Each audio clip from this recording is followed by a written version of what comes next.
Marcos 6:7-13. Ang mabuting balita ng Panginoon ayon kay San Marcos. Noong panahong iyon, tinawag ni Jesus ang 12 at sinugong dala-dalawa.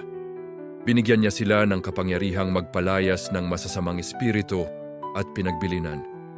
Sa inyong paglalakbay, huwag kayong magdala ng anuman maliban sa tungkod, hindi pagkain, balutan, salapi sa inyong lukbutan o bihisan, ay huwag kayong magdala, ngunit magsuot kayo ng panyapak.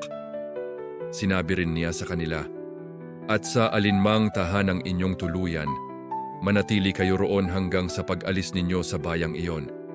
Kung ayaw kayong tanggapin o pakinggan sa isang dako, umalis kayo roon at ipagpag ninyo ang alikabok ng inyong mga paa bilang babala sa mga taga roon. Kaya't humayo ang 12 at nangaral sa mga tao na pagsisihan nila at talikdan ang kanilang mga kasalanan. Pinalayas nila ang maraming demonyo sa mga inaalihan nito. Pinahiran nila ng langis at pinagaling ang maraming may sakit. Ang mabuting balita ng Panginoon.